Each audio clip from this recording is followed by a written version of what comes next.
Once a month, my husband's parents come to stay at our house. I want to invite my parents over too. No way. So, his parents are okay, but mine aren't? How selfish can you get? This is my house too. Fed up, I decided to get back at my husband in my own way. My name is Karen, 30 years old. I married Joe 5 years ago. We have a daughter, Rachel, almost 3 years old. We brought and moved into our dream house 6 months ago. Things were going smoothly for our family of 3, but... My parents are coming over again from tomorrow. What? Again? They were here last month. That's 5 months in a row. I complained, but he just shrugged it off. So what? We have a guest room. It's no problem. That might be true, but do I have to do all the preparations again? Huh? Of course. You work from home. You're practically a full-time homemaker. A full-time homemaker? Ever since we moved, my in-laws have been staying with us once a month. I wasn't happy about it. Initially, it was my husband's idea to show off our new home to his parents. I didn't mind at first, but it became a regular thing. They'd stay for at least a week, sometimes almost half a month. The hardest part was the meals. To me, my in-laws were like any other guests. I'd clean the house the day before and fret over the menu. When I asked my husband for suggestions, he'd just say, "Anything's fine." Especially my mother-in-law, she's picky and often leaves food uneaten. If they didn't like the meal, Joe would blame me. It wasn't just about meals. I had to prepare the beds too.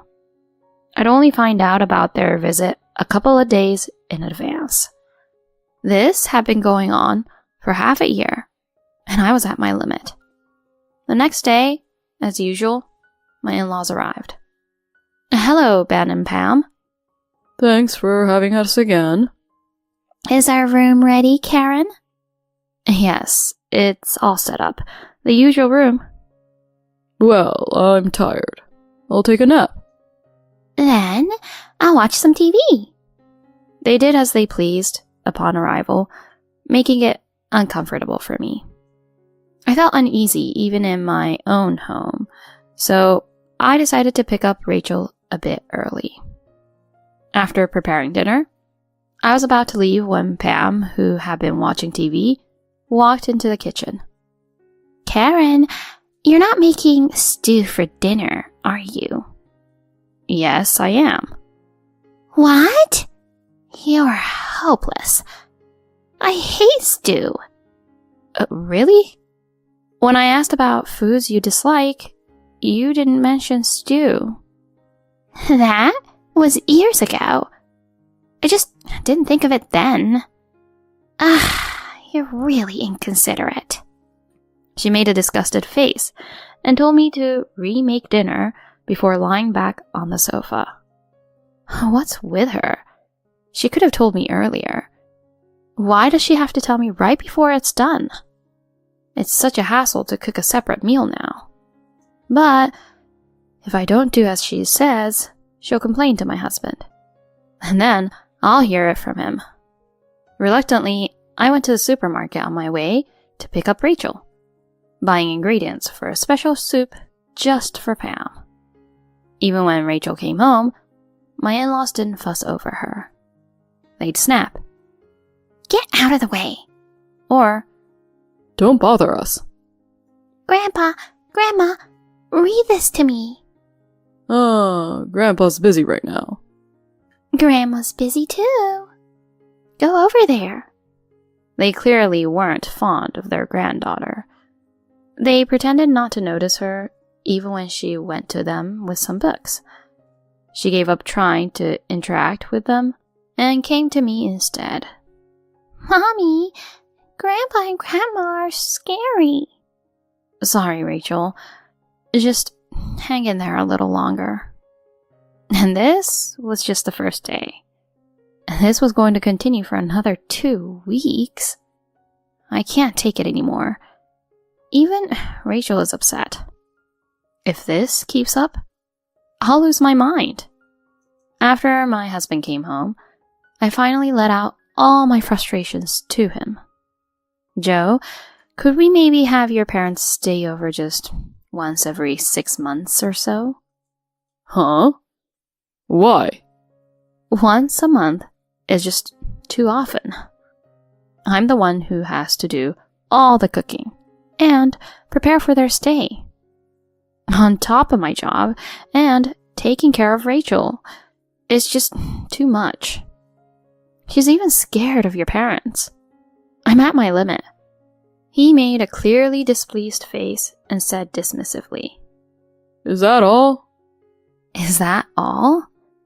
Do you have any idea how hard this is? I have to take care of Rachel, too. You cook every day. Just make a little extra. And you can take care of Rachel. My parents are tired, you know. What's that supposed to mean? I'm telling you, it's tough dealing with your mom's pickiness. If you think it's so easy, why don't you do all the housework and childcare? Huh? Why should I? I'm the one who works outside the home. Isn't that a wife's job? What? Anyway, my parents look forward to seeing me, so you just need to host them. Rachel will understand. Eventually. He nonchalantly said this and went back to his room. Left alone, I barely contained my anger. What was that all about? Why do I have to do everything when his parents stay over? And he acts like it's all my responsibility, not a maid or a servant. Still irritated, I started preparing breakfast for the next day. Then, my mother called. Hello? Mom, what's up? Karen, is this a good time? She sounded hurried over the phone. A favor? What happened? Actually, our house is leaking and it's going to need major repairs. Could we stay with you for just 3 days? A leak? That's terrible. Sure, you can stay with us for 3 days.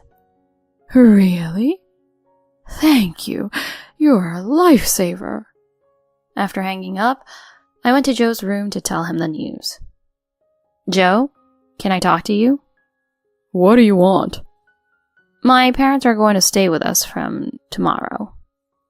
He looked up from his phone, startled. What? Stay over from tomorrow? The house is leaking and needs extensive repairs. They just need to stay for 3 days. I thought it would be fine, since he always has his parents stay for a week. Then he says something unbelievable. Come on, give me a break. It's awkward and cramped. I don't like it. What? What did he just say? Awkward and cramped? The nerve! I've been putting up with this all along. Struggling to find words amid my shock, I managed to reply. Hold on a second. It's okay for your parents to stay, but not mine? You don't need to be formal with my parents. But your parents are too formal for my liking. It's not that my parents are formal. It's that his parents are too lax. Lounging on the sofa all day, watching TV, complaining about the food, that's not normal. Does he not get that? Despite my growing anger, he added fuel to the fire. Anyway, there's no way I can do 3 days. Find them another place to stay. At that moment, my simmering anger exploded. I tried to remain calm as I spoke. Okay, fine. Then we'll do that. From tomorrow, Rachel and I will also stay somewhere else with my parents. Say what? He looked shocked and asked. You're joking, right? Joking? You're the one who said to find somewhere else for them to stay. I just meant for your parents, not for you and Rachel too. Don't make excuses. Just so you know, we won't be coming back for 3 days. You need to take care of your own meals, baths, and laundry. What? You're kidding. Ignoring my desperately pleading husband, I packed our bags. The next day, I explained everything to my parents and booked rooms for 4 people in a business hotel. During that time, Joe sent me several texts. I tried heating up a microwave stew and it exploded. What should I do?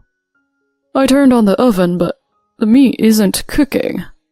Please, come back just to cook. Honestly, I was appalled that he couldn't manage for even 1 day. He could have just eaten convenience store food, but he was already trying to prove a point. It was almost funny in a way. Of course, I didn't reply to his texts. He should reflect and figure it out himself. 3 days later, after seeing my parents off, I returned home with Rachel. I thought I might forgive him, depending on his attitude. As I entered the house saying, "I'm back," Joe rushed out from the back of the house, red-faced and yelling. Why didn't you reply to any of my texts? You knew I was struggling, right? Panting heavily, he demanded. Answer me. You knew, didn't you? I knew, I responded defiantly. But I told you, while I was gone, you'd have to handle everything yourself. Quiet. You're my wife. It's your duty to take care of the house. He was yelling, even in front of our daughter. Seeing him like that made everything seem so absurd. Rachel seemed a bit disgusted with him too. Can't you stop? Especially in front of Rachel. This whole thing started because you wouldn't even let my parents stay for 3 days. What? Why is it my fault? I just didn't want your parents to stay. I never told you to leave. You left on your own. I'm going to tell my mom about this. He stormed out of the room, still furious. I couldn't stay with him any longer. I decided to move back to my parents' house for a while. The next day, after Joe left for work, I went back to my parents' house with Rachel. I left her with them and went to the city hall to get divorce papers. If Joe wasn't willing to apologize, I was seriously considering divorce. He finally realized we were gone and called me at night. Hello, where are you? I calmly replied, at my parents' house. He got even angrier. Your parents' house? What are you doing? What about my dinner? Sorry, but you'll have to make it yourself. Aren't you going to apologize to me for anything? Apologize for what? I have nothing to apologize for. If anything, I have complaints. I thought maybe he'd reflect and apologize. But my faint hope was shattered. So you have no intention of apologizing? Of course not. And my parents are angry at you.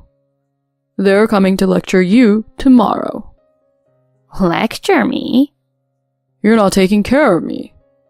A woman should take care of her family. You don't get it, so they'll teach you. Laughing, he said, It's your fault. I told him straight out. Fine. Let's get a divorce. What? Divorce?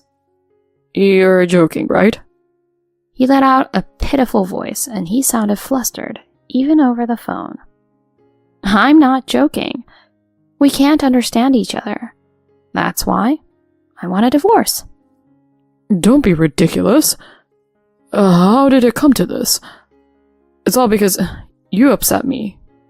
Why should I have to appease a grown man? We're supposed to be partners. I'm done being a maid to you and your parents. Wait, divorce isn't the answer, Karen. He was panicking, not expecting me to suggest divorce. I've never heard him so flustered. I won't allow a divorce. If we divorce, I'll get the house. Fine, take it. You're paying for it, and now you can live there with your beloved parents. What? Goodbye. No, wait, Karen. I hung up and ignored all his subsequent contacts. I contacted a lawyer to prepare for the divorce. Rachel has seen enough of how they treated me. I'd also been telling my parents everything. All this made the divorce mediation heavily in my favor. If it goes to court, you will be at a significant disadvantage. Having been told this, Joe finally signed the divorce papers after a month of reluctance. Rachel refused to live with him, so we stayed with my parents. I demanded property division, child support, and compensation for emotional distress. The lawyer got us a good deal. Joe struggled to pay as he doesn't really earn much, and eventually had to sell our newly built house. Karen, I was wrong. Please come back. I promise I won't let my parents come over again. I can't imagine living without you and Rachel. He still sends creepy texts, but I ignore them. I plan to block him once all payments are settled. Rachel seems fine, but I sometimes feel guilty about taking her father away. Do you miss Daddy, Rachel? Not at all. I don't like anyone who's mean to Mommy. Thanks, Rachel. As long as I have you, Mommy, I'm happy. Fortunately, she tells me things like that. I'm sure I made the right choice. I'll lean on my supportive parents a little longer. Now, I want to live a happy life with my daughter.